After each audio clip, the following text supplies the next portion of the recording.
Now in the night in which the Lord's day dawned, when the soldiers, 2 by 2 in every watch, were keeping guard, there rang out a loud voice in heaven. And they saw the heavens opened, and 2 men come down from there in great brightness, and draw near to the sepulchre. When now the soldiers saw this, they awakened the centurion and the elders, for they were also there to assist at the watch. And while they were relating what they had seen, they saw again 3 men come out from the sepulchre, and 2 of them sustaining the other, and a cross following them. And the heads of the 2 reaching to heaven, but that of him who was led by them overpassing the heavens. And they heard a voice out of the heavens crying, "You have preached to those who sleep?" And from the cross there was heard the answer, "Yes."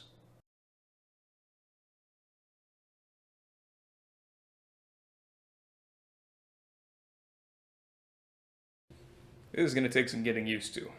What do I do with my hands?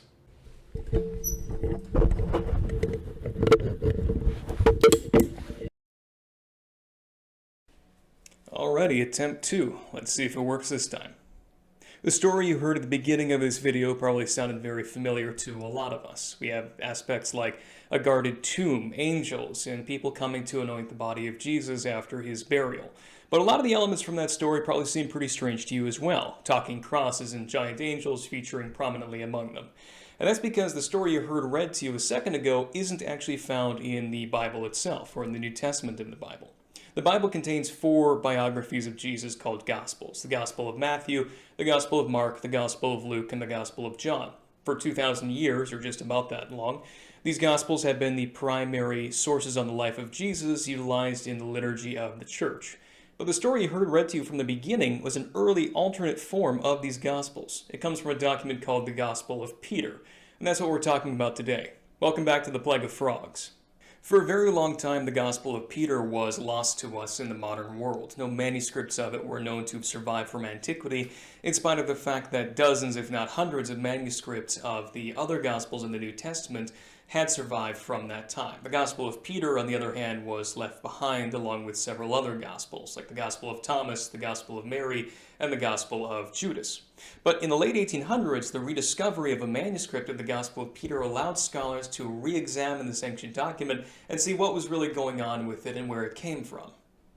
Long before the rediscovery of its manuscript, the Gospel of Peter was known from various ancient sources which talked about early Christian history. Examples like Origen of Alexandria, Eusebius of Caesarea, and St. Jerome refer to the Gospel of Peter as existing in their time, but unfortunately don't go into detail on what its contents contained and what story it told. In addition to that, the fact that the Gospel of Peter fell outside of the canonical Gospels of Matthew, Mark, Luke, and John meant that most ancient Christians treated it with suspicion, if not hostility. So not only was it not copied and preserved in the auspices of the Church, but it was also looked upon with suspicion because it existed outside of the established Gospel canon. A great example of this is the story of Serapion of Antioch. Serapion was the bishop of the church in Antioch around the turn of the 3rd century AD, so it's around 200 AD. And Serapion went out to the city of Rhosis, which was a part of his episcopate, to visit the church there. Upon his arrival, he found that the church was utilizing a document known as the Gospel of Peter in its liturgy. Serapion reviewed the document, and after his review, he realized that the Gospel of Peter was sufficiently close to the canonical Gospels that the rest of the church was using that they could use it in the church without a whole lot of difficulty. Sometime later, however, when Serapion returned to the church of Rhosis, he re-examined the Gospel of Peter. And at this time, we're not entirely sure why he changed his mind, but Serapion decided that the Gospel of Peter was heretical. He found it to have something called docetic tendencies. And because of this, Serapion ordered that the Gospel of Peter cease being used both in the Church of Rhosis and the broader church as a whole. While Serapion didn't have the power to completely obliterate the Gospel of Peter from the entire ancient world, it was probably because of measures like his, in addition to the general loss of interest among other ancient Christians, that the Gospel of Peter suffered such a terrible fate as to be more or less forgotten by time. However, in the late 1800s, the rediscovery of a manuscript of the Gospel of Peter in the Egyptian city of Akhmim made sure that modern scholars could reevaluate this ancient document. That manuscript, henceforth referred to as the Akhmim Codex or the Akhmim manuscript, was found in the tomb of an Egyptian Christian monk. This Christian monk had been buried with a manuscript containing some of the Gospel of Peter, some of the Apocalypse of Peter, and some other ancient Jewish and Christian writings. The actual practice of burying people with books is itself an Egyptian practice. The ancient Egyptians, at least from the Middle Kingdom onward, would bury people with the Book of the Dead, which after the person was deceased was meant to guide their journey to the afterlife. Originally this was reserved just for pharaohs in the old period, but as time went on, more and more people came to be buried with the Book of the Dead with them. And it's cool to see that this Egyptian Christian monk, although being a Christian and not participating in Egyptian religious practices, nevertheless, because of his heritage, was buried with Christian books about what happens after death as well. So it's a fun Christian appropriation of a local culture to sort of give this Egyptian monk an honorable send-off in his own cultural terms. Now, like I said a minute ago, the manuscript that we found at Akhmim contains the Gospel of Peter alongside several other ancient writings. And this is actually really important. Remember, this is our only confirmed manuscript of the Gospel of Peter that survives to the present day. We'll talk more about that later. But right now it's important to note this is the only manuscript of the Gospel of Peter that we have. In addition to the Gospel of Peter, several other documents which have multiple manuscripts were copied in the same piece of paper. Basically, the manuscript that the monk was buried with contained the Gospel of Peter and several other documents. These other documents have other manuscripts outside of just this example with the buried monk, whereas for the Gospel of Peter, this is the only example of it that we have. The reason I bring this up is because we can confirm that the documents preserved in this manuscript aren't 100% accurate representations of what that text looked like in other manuscripts. So anything in the Akhmim Codex seems to have been augmented from its original form into this special form that the monk was buried with. So because we know that the other documents in the manuscript suffered that fate, we can probably deduce pretty reasonably that the Gospel of Peter here has also been augmented.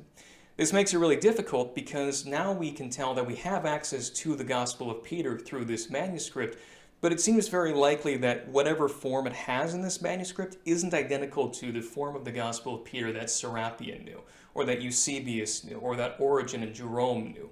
So we're dealing with basically a faulty or an augmented manuscript, but it's the only manuscript we have, so we have to be very careful with it. On top of the fact that this manuscript has clearly been augmented from the original Gospel of Peter, we also have to deal with the fact that it's a fragmentary manuscript. All we have is one relatively large fragment, though a fragment all the same, of the Gospel of Peter. So essentially, instead of a whole biography of Jesus, beginning with his birth, continuing all the way to the resurrection, all we have is the Passion narrative. What we have is the trial of Jesus, the death of Jesus, the burial of Jesus, and the resurrection of Jesus. The text very frustratingly sets up an epilogue where Jesus meets up with his disciples and communicates with them, and that's where the manuscript breaks off. So very frustrating. It's great that we have such a large fragment of it because there is quite a bit of substance in what we do have, but I really wish we had more, and unfortunately that's just not the case in the manuscripts. Now we do have a couple other ancient manuscripts like Papyrus Oxyrhynchus 4009 and Papyrus Oxyrhynchus 2949, which may have originally belonged to the Gospel of Peter, but unfortunately these manuscripts are even more fragmentary than the one we found at Akhmim, so it's really hard to tell where they came from. The second one I mentioned, P-Oxy 2949, does likely belong to the Gospel of Peter, and it may even belong to the form of the Gospel of Peter known to Serapion and Origen and the like, because it looks almost identical to our Gospel of Peter that we have at Akhmim, but it's a little bit different in the linguistics department. So it seems that this may have been a very early fragment of the Gospel of Peter, which is closer to the original text than what we found at Akhmim, but unfortunately it's even more fragmentary than that at Akhmim, so we're not able to be 100% sure about it, but it's still fun. There's been some discussion too on the relationship between the Gospel of Peter and the Gospels of the New Testament. Obviously, upon first reading, it reads a lot like Matthew, Mark, Luke, and John, and yet it has a lot of dissimilarities from them too, and a lot of unique elements. So the question is, which one came first? It's sort of a chicken and egg situation. Did the Gospel of Peter influence the development of the other Gospels? Did the other Gospels influence the development of the Gospel of Peter? What exactly is going on there? One of the most creative theories on the market right now is that of John Dominic Crossan. In his book, The Cross That Spoke, John Dominic Crossan argues that there is an original core of the Gospel of Peter fragment found at Akhmim. This core, which he calls the Cross Gospel, is actually the earliest gospel that early Christians composed. It predates Matthew, Mark, Luke, John, and the Gospel of Peter as well. So Crossan argues that this cross gospel was the source of the canonical gospels. It was known to Matthew, it was known to Mark, it was known to Luke, and it was known to John, and that they all augmented it to their own whims and left off the parts they didn't like. Later on, somebody took the cross gospel and built the gospel of Peter around it. So essentially, Crossan is arguing that Matthew, Mark, Luke, and John knew the core of the gospel of Peter, but the finished gospel of Peter that we find at Akhmim and possibly elsewhere takes the cross gospel and combines it with elements from Matthew, Mark, Luke, and John. It would look something like this in Crossan's reconstruction. Now, while I fully stand by my statement that this is one of the more creative options on the market, it isn't the most persuasive. In fact, there's very few scholars out there who actually adopt Crossan's model and take it particularly seriously. Though Crossan did have some good things to say about the theology of the Gospel of Peter, which we'll get to in a second here. Most scholars prefer the intracanonical approach, which is to say that the Gospel of Peter knows the Gospel of Matthew, it knows the Gospel of Mark, it knows the Gospel of Luke, and it knows the Gospel of John. And basically, the author of the Gospel of Peter took materials from all four of these, put them together, added in some additional material that was either in verbal tradition or in the author's own mind, and composed a new gospel based on these materials. Now, from the outset, that seems like a more complicated option. Why not just argue for Occam's razor that the one produced the four rather than the four were combined into the one? Well, there's two reasons for that. First of all, it's important to note that Matthew, Mark, Luke, and John all tell the same general story. Jesus is crucified, he's buried, and he rises again on the third day, and in most instances, he communicates with his disciples after his resurrection. This is the baseline story, and it's a story shared with the Gospel of Peter.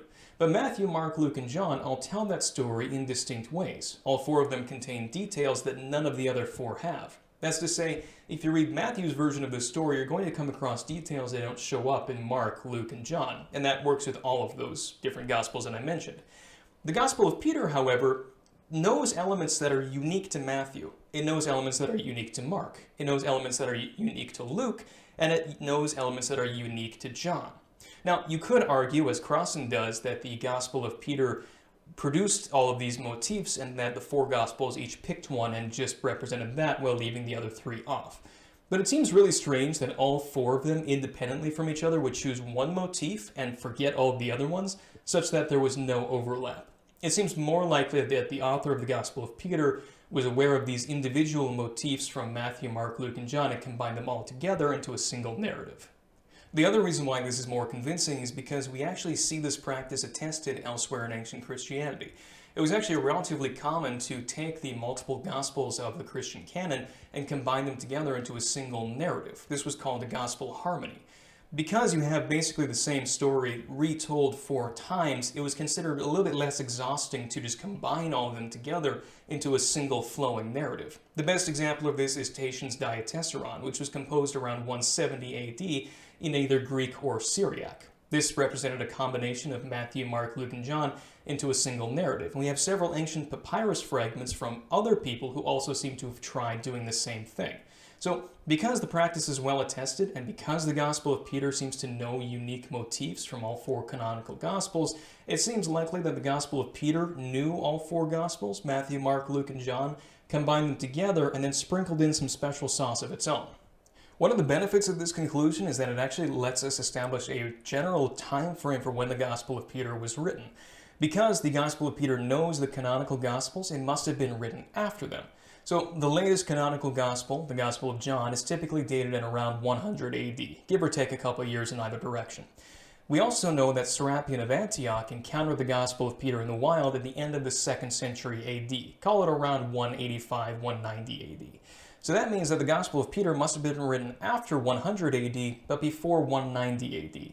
This gives us a fantastic window. A lot of documents in antiquity we have a much broader window for because there aren't any details in the text or in comments about the text from the outside that let us establish when it was written. But the Gospel of Peter contains just enough information that we can tell a general time frame for when it was written. Because of this, most scholars place the Gospel of Peter at around 150 AD, acknowledging that it could have been written a couple years earlier than that, a couple years later than that, but probably not much earlier or not much later than around 150.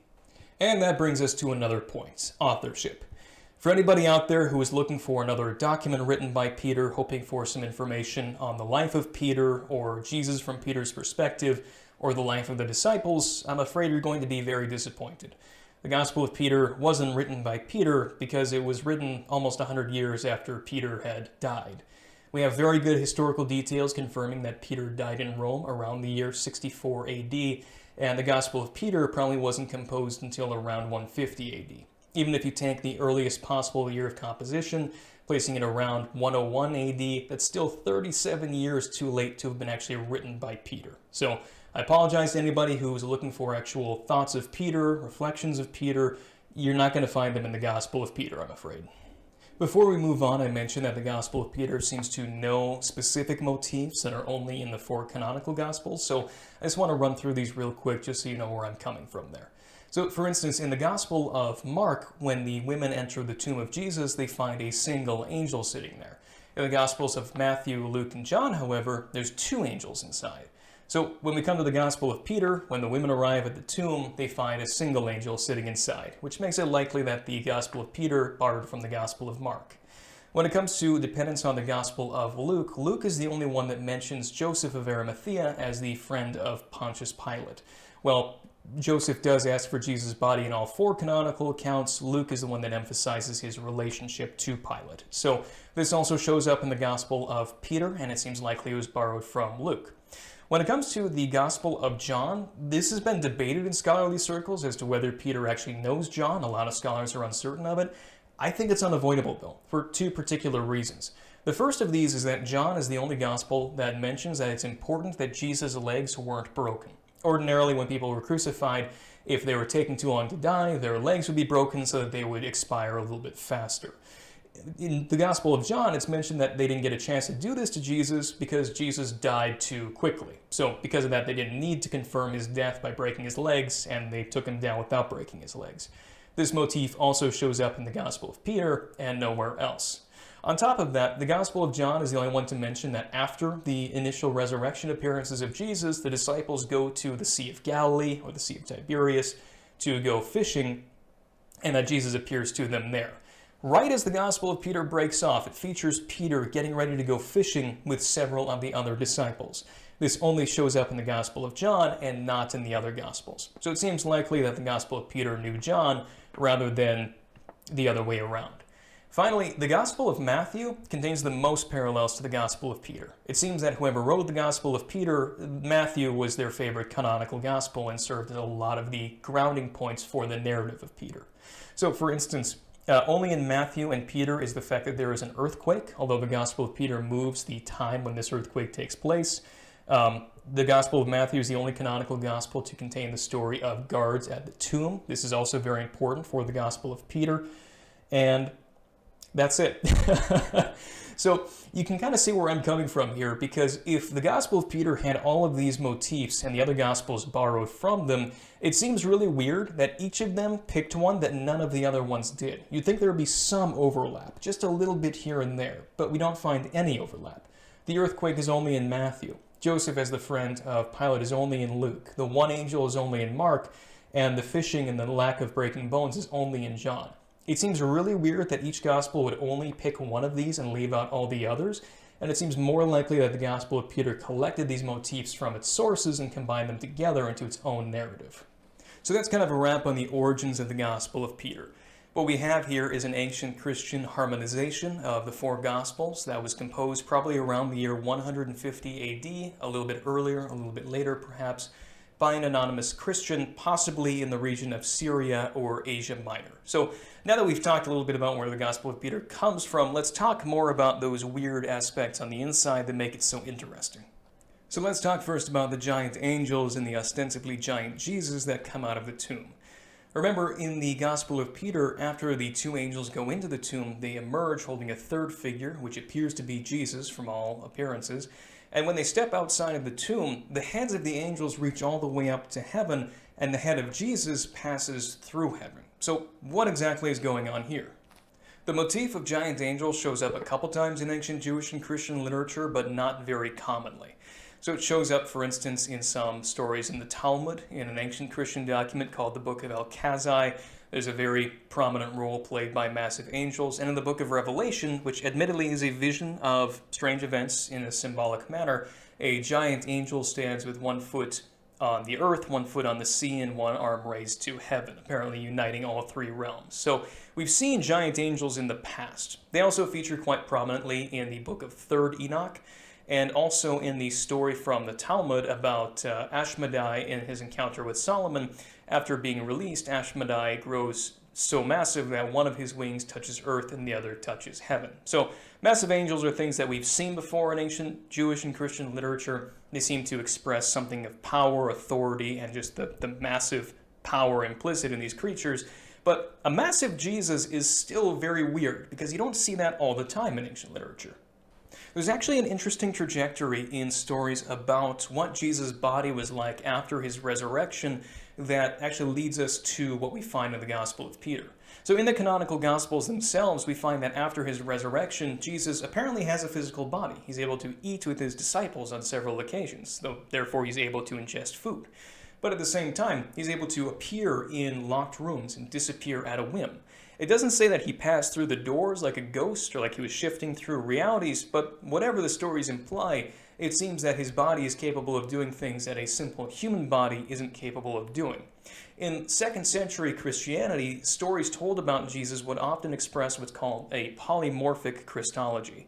This is to say that the body that Jesus manifests into believers and disciples after the resurrection was capable of doing more things than the simple human body was capable of. Rather famously, a story preserved in the Acts of John and the Acts of Peter, two ancient Christian apocrypha, has the story of James and John, the sons of Zebedee, seeing Jesus as they were fishing on the shoreline. One brother sees Jesus appearing as a little child, and the other sees Jesus appearing as an old man. So the idea is that the body of Jesus is able to morph, or at least be perceived differently by different people, because of the massive power implicit in Jesus as the Son of God. Now, I'm not saying that these are things that necessarily happen historically in the case of these apocryphal legends, but it does tell you that ancient Christians had so much power invested in the character of Jesus so that when they told their stories, Jesus' body was able to do things that ordinarily people's bodies wouldn't be able to do.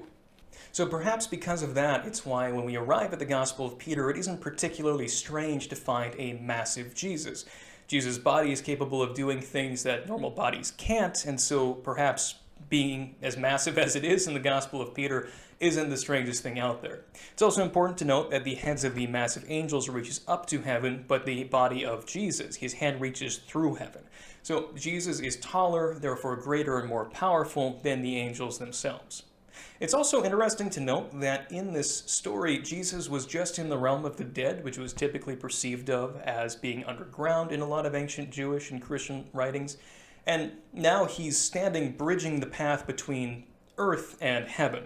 So there seems to be something of Jesus bridging the three realms, the realms of the dead, the realm of the living, and the realm of God all together with his body, but whatever importance is invested in that seems obscure, and I would need to study it a lot more to expound on it. But I thought it was interesting to note. Now that we've talked about the sufficiently confusing massive Jesus, let's now talk about the even more confusing talking cross that follows him out of the grave. Now it should be noted before we go on that not all scholars agree that what follows the three men out from the tomb is actually the cross.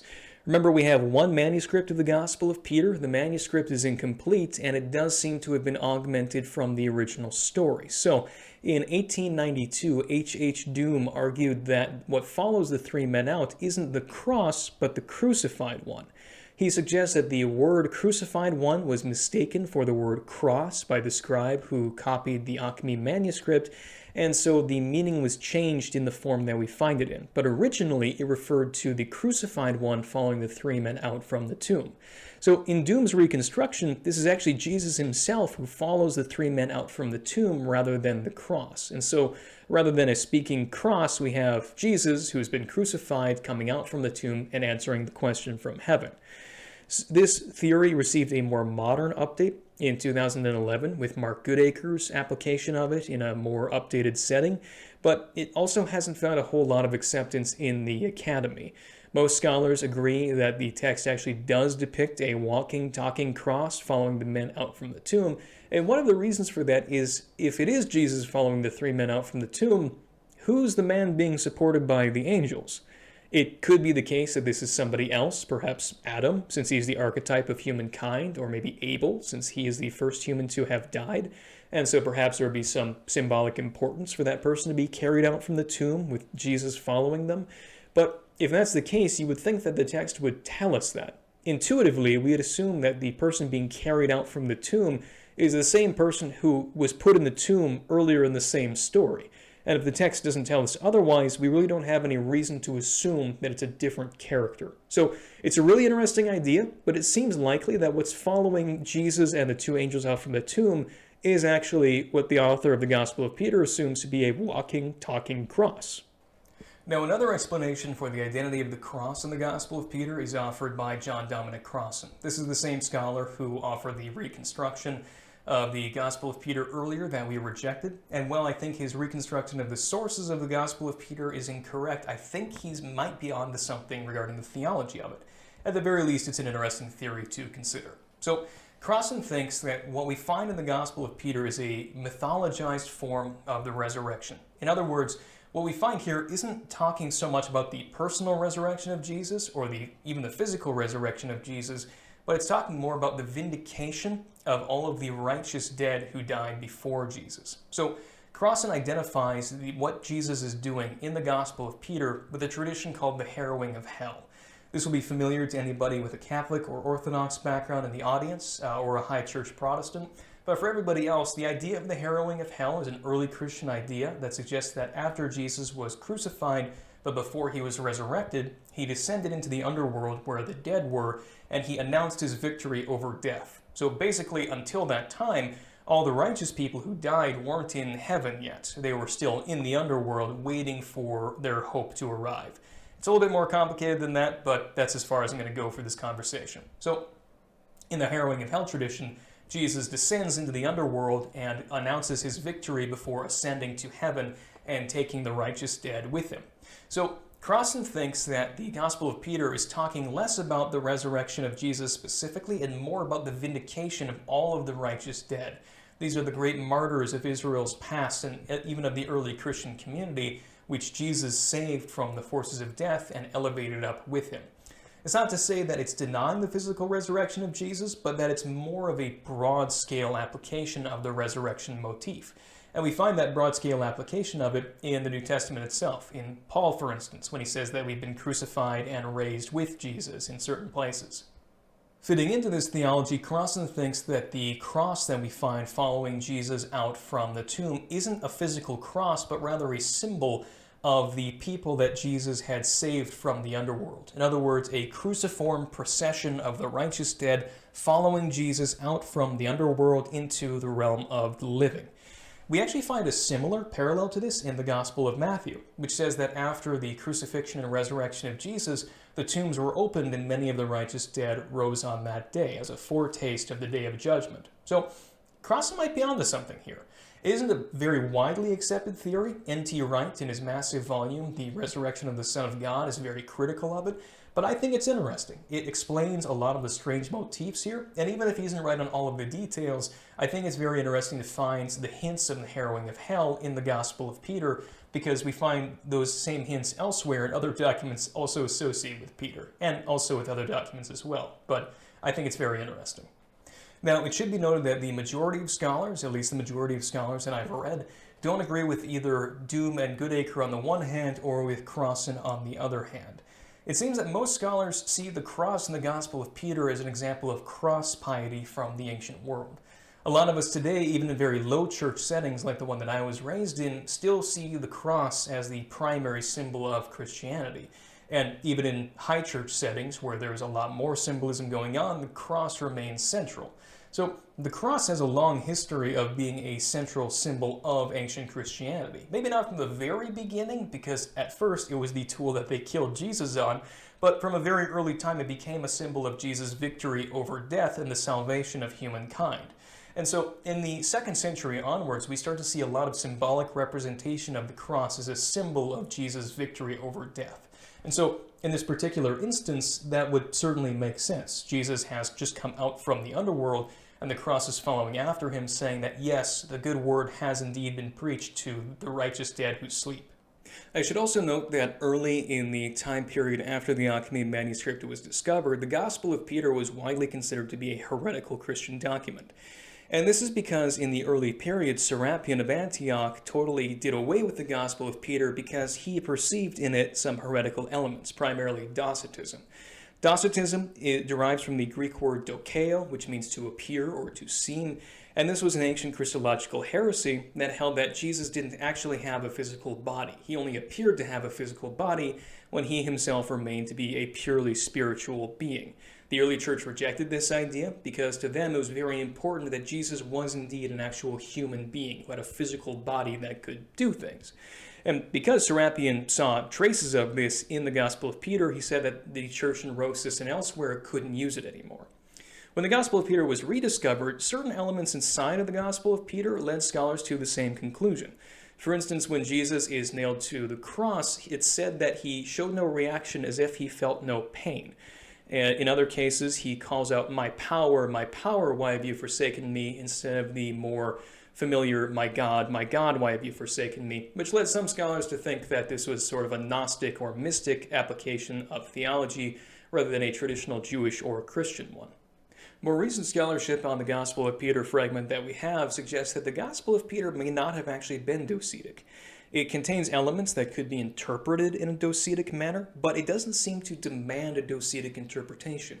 It doesn't contain any explicit references to Jesus not having a body, only a couple things that could be interpreted in that direction. So what may have been the case is that the Gospel of Peter was composed by a relatively orthodox Christian, but there were elements in it that leaned just close enough to Docetism that Serapion of Antioch, who was dealing with Docetism elsewhere, thought he saw it in the Gospel of Peter, and because of that caused the Gospel of Peter to be cut off from the churches in his district. So as we wrap up, I want to talk about what we can conclude about the Gospel of Peter, and unfortunately, we can conclude very little from what we have. We can conclude that in the 2nd century, a relatively Orthodox Christian from all appearances seems to have written the Gospel of Peter. He seems to have drawn from the Gospels of Matthew, Mark, Luke, and John, and also from other theological musings, either from a written source or from something from his own mind, and put all of this together around 150 AD, give or take a couple of years or decades in either direction. This Christian author may have been trying to go for a more mythological representation of what was going on with the resurrection of Jesus, or at least with a more symbolic representation, something that was designed to capture the fuller force of what happens with Jesus' resurrection in narrative form rather than in abstract discussions like what we find in the New Testament. So he may have been trying to take the abstract ideas from the New Testament and from early Christian preaching and combine them with the early narratives that resulted in the Gospels in the New Testament itself. It's really hard to say what exactly he was doing, but he may have been shooting for something like that. It's also important to note that this author was very interested in the harrowing of hell, the rescue of the righteous dead from the underworld, which is a trope that we see a lot in ancient Christian literature. Unfortunately, beyond this, there's not a whole lot that we can say. And even some of the things that I said just a second ago, I'm still very uncertain of, because again, we're dealing with a fragment of a manuscript that's been augmented from its original form of a document composed in the 2nd century. And unfortunately, we just don't have enough information on the Gospel of Peter to make concrete statements about what was going on with this document. So that's about all there is to say about this one. I really appreciate you guys sticking with me to the end here. I typically don't ask this, but if you liked this discussion of the Gospel of Peter, and if you'd like more discussions of other apocryphal Gospels, please leave a comment, because I'm trying to figure out what people like on this channel, what people aren't so interested in, because I don't want to spend a whole lot of time making something that nobody's really interested in learning about. So if you like apocryphal Gospels, there's a lot more to talk about. I'm going to do a big video on the Gospel of Thomas someday, but if that's something people are really interested in, I can, expedite that, get it out a little bit sooner. The Gospel of Mary is also something worth discussing as well. The Gospel of Judas is also interesting, but I think I should probably make a longer video on Gnosticism before I talk about that one. The Gospel of Mary and the Gospel of Thomas aren't particularly Gnostic, so I don't think we need the primer, but the Gospel of Judas requires the Gnosticism video. So if you want the Gnosticism video too, comment about that, because there's a lot to talk about there. Finally, I want to talk about the Gospel of Jesus' wife at some point, because the story behind that one is absolutely insane, and I hope you guys will appreciate it too. So if you're interested in more lost gospel stories and learning about them, let me know in the comments. I would really appreciate that.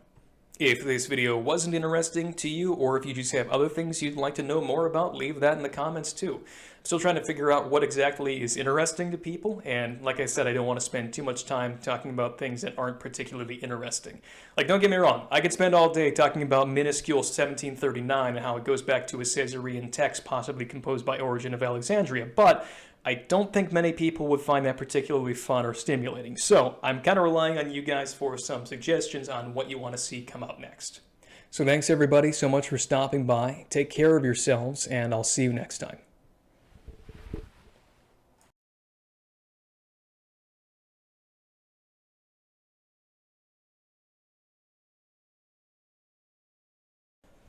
The motif of giant angels isn't particularly uncommon in the ancient world, but it is kind of rare. That's stupid.